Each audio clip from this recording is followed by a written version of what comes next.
All right. A new topic today, law of sines. So, um, based on how it's spelled, hopefully you guys will maybe make the connection that this is probably going to be a trigonometry topic. Um, and while it is, we're actually not going to use right triangles, which will be new for us, but hopefully a little bit interesting. So, the very cool thing about law of sines is that it allows us to apply trigonometry to non-right triangles. So it really opens up what we're able to do in terms of finding missing sides and missing angles. Um, and I'll be the first to admit that maybe sometimes I get a little overexcited about math, but this is something that I find particularly cool. I think maybe just because it's so simple, and so because of that, I find it to be quite a valuable tool. And so we're going to take some time. I'm going to introduce it, and then we'll do a couple of practice problems, um, and that'll kind of be it for today. And then on Wednesday, I would anticipate that there to be some practice for you guys, and maybe I'll upload another example video just for you know thoroughness. So let's get started with the law of sines. So I already told you that we're not going to use a right triangle. So I'm just going to draw you some random scalene triangle. Okay. I'm doing my best to make this not look like a right triangle. Some random scalene triangle. All right. So in every triangle, we've got three sides, we've got three angles. So I'm going to call my three angles A, B, and C, and it'll be capital A, capital B, and capital C. And you'll see why we're doing that in just a second. So I'm going to call that angle capital A, this angle capital B, and this angle capital C. I know C is a little bit difficult to tell. And then we're going to name the side lengths A, B, and C, but we're going to call them lowercase a, lowercase b, and lowercase c. And this, I know this seems confusing, but the reason that we do that is because it's important that we have our side length connected to an angle. So what we're going to do is take our angle A and find the side that's opposite of A and call that side length lowercase a. So that side length is A. We'll do the same with B. So I find my angle B, and then I find the side across from that and call that lowercase b. And that leaves one side left, which will be lowercase c. Okay, so I've got all six parts of the triangle, and they're labeled angle A, angle B, and angle C, and then side A, B, and C, right?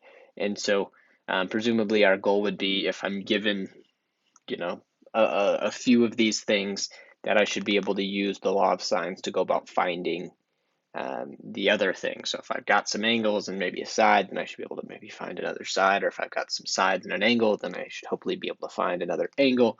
And we'll kind of talk about how that works, right? So the formal law of sines is, if I take the sine of angle A over the side length A, that's equal to the sine of angle B over the side length B, which is equal to, maybe you've guessed it already, the sine of angle C over the side length C.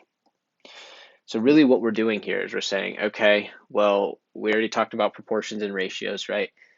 If I can figure out what the proportion between the sine of A is, so remember sine of A gives us out some ratio between sides, and I know that opposite sine of A, I have this side length A. Well, then I can use that idea there and the proportion between those two, the angle and the sides, to figure out, okay, well, if I have, I don't know, the angle B, then I should be able to use that proportion because it's a triangle, so there's certain proportional laws that we can expect from it. I should be able to use that to find a missing side length B. Or alternatively, if I have a side length B, I should be able to use that to solve for the sine or to solve for the angle B, right?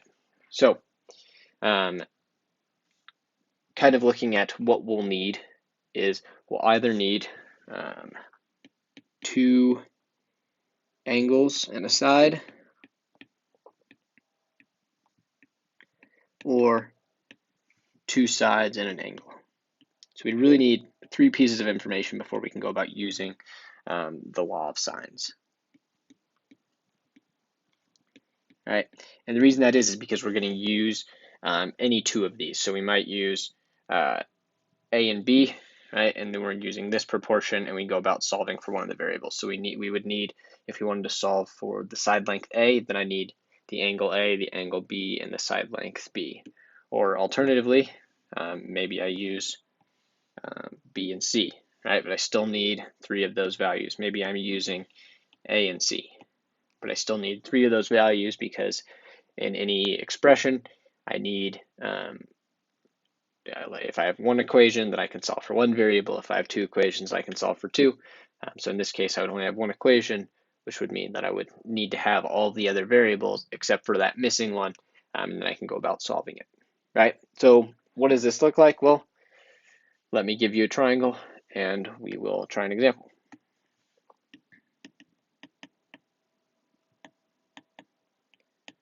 So I've got this triangle here, and I've got a side length of 11. I've got an angle measure of 115, side length of 20, and it's asking for us to find C. So we will call C this side here, right? So now you'll recall that the angle on the opposite side of C, we're also going to call C, just for the sake of building out this triangle. We'll let the red side and angle be A, which would mean that this angle here would have to be B, and so we've got all the whole triangle filled out, right? So at this point, we can use the three pieces of information that we have. We've got two sides and an angle. I can use those pieces of information to find either the angle C, the side C, or the angle B. So let's start. I'd like to find side C. Okay. Well, I guess not, because I don't have the angle. So instead, let's do angle B, because I can't do that. So to find angle B, we want to use what we already have. So we'll first set up a ratio, sine of A over the side length A. So that is the sine of 115, which is the angle A, over the side length of A, which is 20. And that's equal to the sine of B over B. Well, I don't have B, but I can just write the sine of B and go about solving for it later. So sine of B, and the side length associated with that is 11. Okay, so we've got the expression set up, and our goal is to solve for B. So there's going to be some algebra steps to get there.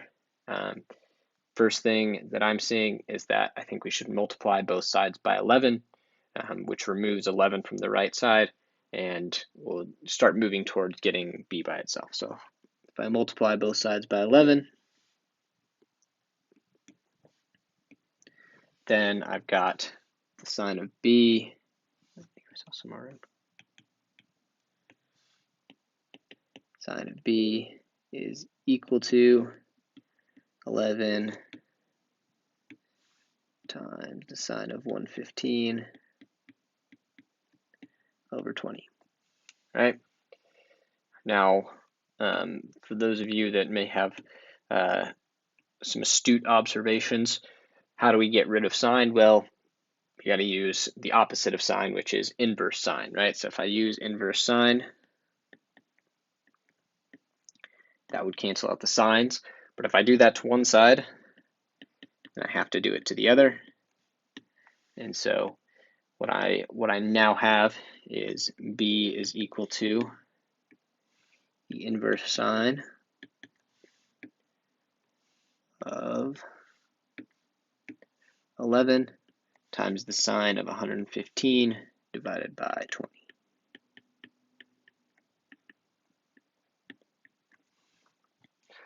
Now this looks a little bit scary, maybe a little bit complicated, but at this point we've solved for b and all we have to do is put that in a calculator, right? So there's kind of two ways of doing that. One, you could just plug this in as it is. The other option is that you could plug in just the insides here, right? 11 times the sine of 115 divided by 20. You plug that in, you see what you get, and then you take the inverse sine of whatever that value is, right? So I'm going to do this on my calculator. I'm going to take the inverse sine of 11 times the sine of 115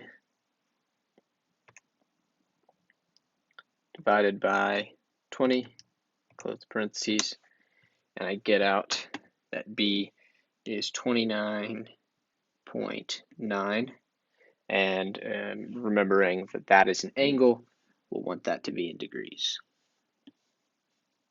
right? So I just used the law of sines to tell you that this angle here is 29.9 degrees, right? Now, I need either the side length C or the angle C to find the other one, right? Well, at this point, I know that a triangle is 180 degrees. I know that one of the angles is 29.9 degrees, and I know that the other one is 115. And so that means that I also know the third angle, which should be, let's see, 35.1 degrees. So we'll put that in green. That angle is 35.1 degrees. And now we can go about setting up our second example where we solve for the side length C. So I'm going to come back up to the picture for just a second.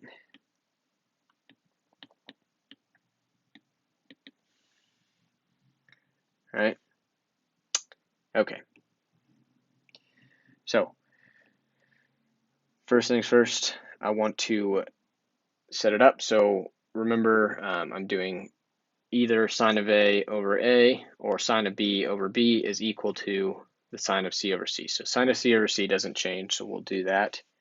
And I know the angle, so I want to take the sine of 35.1 degrees over the side length, which we're trying to find of C. And then I'm just going to use A because I've already set it up. So the sine of 115 over A, which is 20.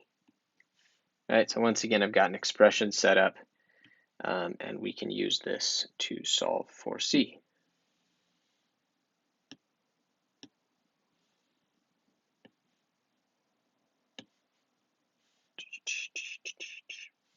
All right.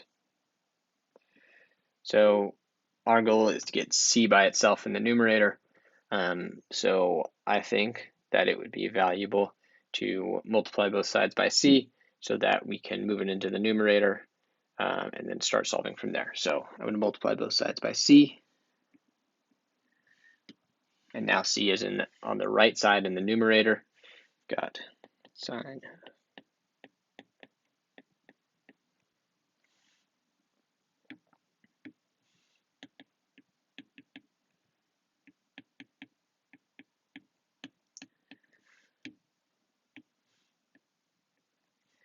All right. So I'm going to do this in one step. You can do it in two if that makes you feel better. But we want to multiply by 20.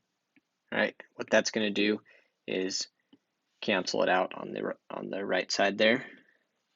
And I want to get C by itself, so I also want to divide by the sine of 115, which will also cancel that out from the left, or from the right, and move it over to the left.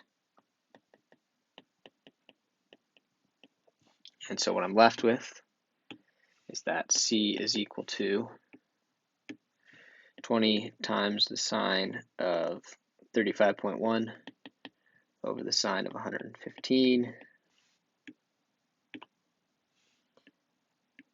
And at this point, we've solved for c, so we can plug this into a calculator. All right, so I do 20 times the sine of 35.1 divided by the sine of 115, and I hit enter, and I get out that c is 12.6, or sorry, I'm going to round up, call that 12.7.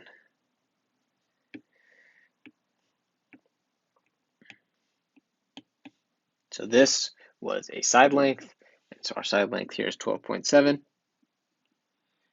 which looks like it kind of makes sense with the other two side lengths. And so now at this point, we've solved for all the missing parts of the triangle. A few things that may have happened.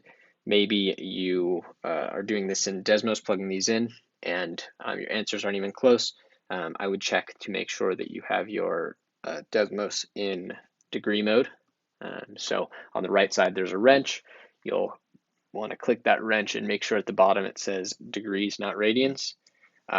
Another thing that may be happening is we're struggling to use our algebra skills to go about solving, and maybe we're not comfortable with the idea of multiplying both sides by something.